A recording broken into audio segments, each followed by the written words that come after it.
Welcome to Electrified, it's your host Dylan Loomis. So first up today, Morgan Stanley with yet another Tesla note. It's almost like they're doing daily updates now, but have a look. They're basically saying there's going to be $50 trillion spent by 2040 to re-architect the upstream supply chain, midstream manufacturing, and downstream infrastructure for the global renewable battery ecosystem. It may sound like a lot, but it's roughly 2% of annual global GDP spend per year for 20 years accumulated. And they say for those that argue, as many did at a dinner I attended last night, that Tesla is overvalued as an auto company, there's some merit to that, but the company may be substantially undervalued in other ways that deserve exploration. We believe events over the past 6 weeks and catalysts over the next 6 months will materially shift the narrative around what Tesla does, the markets they address, the growth profile, and the global strategic implications of the ecosystem on which they sit atop. I want to highlight something from this article from Reuters. Volkswagen is saying their goal is clear. We want to set the standard with our production. They said, quote, if we can get to 10 hours, we have achieved something big. 10 hours meaning 10 hours per car, which we know Tesla is already doing today. And a Tesla spokesperson has confirmed that 10-hour time frame due to using 2 giant casting presses, which will be increased to 8 in the future at Giga Berlin. And the Tesla spokesperson added, that's why we're so fast, among many other reasons I would argue. And let's not forget what the CEO of BMW said recently about gigacastings. Tesla's FSD Beta safety score is now available for residents in California. It's not going to have an impact on insurance availability or your premiums. It's really just for educational purposes only at this time. This is good news, as possibly in the future, Tesla could use this data to show the insurance regulators in California that even without an actual incentive, drivers are still changing their driving behavior for the better when they know it's being monitored. But we know that Tesla is still pushing to change the regulation because right now insurers are not allowed to use any actual information in pricing their actual insurance policies. The only exception right now is the number of miles driven. Tesla should report Q1 deliveries tomorrow morning, April 2nd, and Troy Teslake and Wall Street are both sitting at 309,000, so that's the current benchmark. And look, just remember, I enjoy these delivery announcements as much as the next guy. It feels somewhat like Christmas morning. However, whether Tesla delivers 300,000 or 330,000, ultimately in the long run, it's not going to change too much. And just keep in mind, February was a short month. We had the Chinese New Year to deal with. There are all kinds of lockdowns and production interruptions in Shanghai, obviously ongoing supply chain issues, delays at Austin and Berlin, and we've had significant price increases for Tesla. And looking at the data, Q4 of 2021, which is typically the highest quarter of the year, Tesla did 308,600. So for Tesla to do 309,000 in Q1 with all of these challenges would be the best quarter ever, a huge accomplishment in the face of much opposition. And perhaps more importantly, look at what's going on in the rest of the auto industry. Toyota, their first quarter sales skidded 15%. General Motors reported first quarter volume that dipped 20%.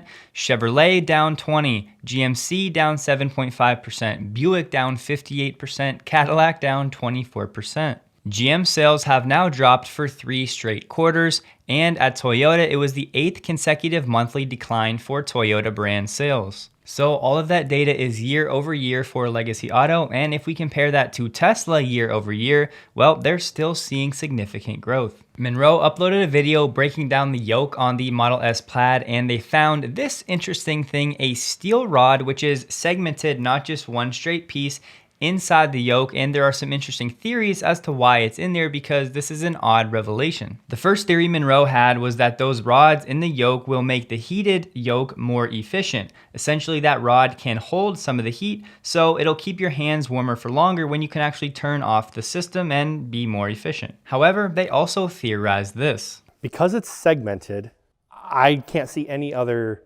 reasoning behind that. It can't be for structural strength if it's segmented. So I would think that it must be for weight. And then the question is, well, what type of weight? Is it weight just so that you feel the weight in your hand? Well, that doesn't really make sense because I'm not holding the weight of my steering wheel.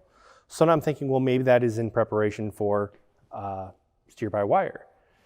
Right now, your steering column kind of counteracts your force when you're steering your car. Sometimes you can just let go of the wheel and it goes back to home. So if this is now going to steer by wire and you're going to have a motor or a spring, having a weighted lower steering wheel, possibly that is helping it find its own center position. And what we're seeing that Tesla is going to be doing coming forward, possibly in the Cybertruck, is going to a steer-by-wire system, which would take, and they would keep this clock spring, and the rest of this column, they're going to throw away. They wouldn't need it.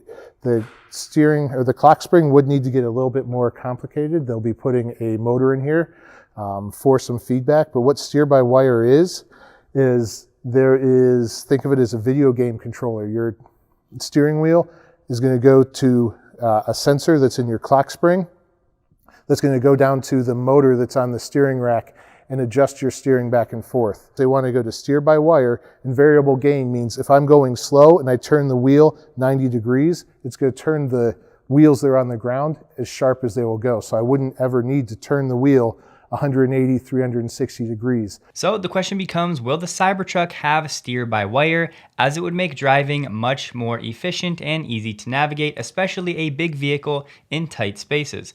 We know that Elon has said we'll have both front and rear wheels steer, so not just like a tank, it can drive diagonally like a crab. He's also said having all four wheels steer is amazing for nimble handling and tight turns. Here we have variable gain, or steer-by-wire yoke would be ideal, so this is clearly something they're striving for. And he's also said progressive steering would require complex gearing or drive-by-wire without direct mechanical link. We'll aim for that in a few years, and he said this summer of 2021. In case you're not familiar, steer-by-wire removes the mechanical link between the yoke and the actuator, meaning they're only going to be connected by cables. So to simplify, steer-by-wire is turning the steering wheel, which sends an electronic signal to the steering force actuator, which then sends data to the electronic control unit, which forwards it to the steering angle actuator, which then turns the wheels. This makes the steering response quicker and more precise than with a mechanical setup. And this topic comes up all the time when discussing autonomy. This steer-by-wire would actually enable having a manual and an autonomous mode in the car, so the driver can choose. Basically, when you're on autonomous mode, you would not be able to intervene as the driver, and this would in theory increase safety, letting the car drive itself. Also with steer-by-wire, you can replace what is called the I shaft, which Munro said would save about $75 on average, and this gives more flexibility to Tesla with where you can actually put the steering gear. And we know that many people want a tighter turning radius with the Model S Plaid. Once you can actually limit the turning ratio to say 180 degrees, a steering wheel would make less sense for actual driving dynamics since you don't have to turn the yoke that far, and it wouldn't just be for aesthetics or viewing the second screen. Now, to be fair, some people don't want a steer-by-wire because it removes that mechanical linkage like we talked about, and people fear cybersecurity issues with steering not having that mechanical override. I do think these fears are somewhat overblown though, as planes do have everything steer-by-wire right now, and hackers aren't really causing them to fall out of the sky. You can also add redundancy to these steer-by-wire systems, so there are solutions to limit those fears. And as far as we know, the Cybertruck will indeed have a yoke steering wheel. And we know specifically from a Tesla job posting looking for a mechanical design engineer for chassis, Tesla mentioned specifically steer-by-wire and brake motor integration for future vehicle engineering operations in Texas. And this would be a major breakthrough for Tesla, as far as I can tell, there are no fully drive or steer-by-wire production vehicles. However, a number of manufacturers have built concept vehicles that do fit the description. So I think if any company can pull this off, especially one that's focusing on EVs and technology and autonomy, well, Tesla is that company. Elon said Cybertruck is intentionally an insane technology bandwagon, and Cybertruck will reach far into post-apocalyptic future and bring that technology to now. So could steer-by-wire be part of that equation? Let me know what you guys think. It's Friday, so let's have a quick look at Tesla stock. Essentially unchanged so far on the day. However, we're up about 54% or $380 per share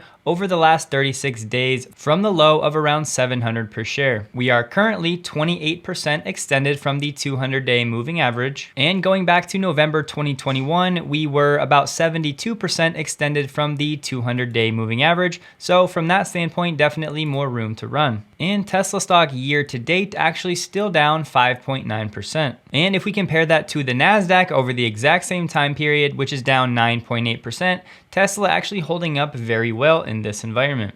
And I'll send you guys off today with a pretty funny video from Tesla a few years ago and their version of April Fools. Please like the video if you did. Hope you have a wonderful and a safe weekend, and a huge thank you to all of my Patreon supporters.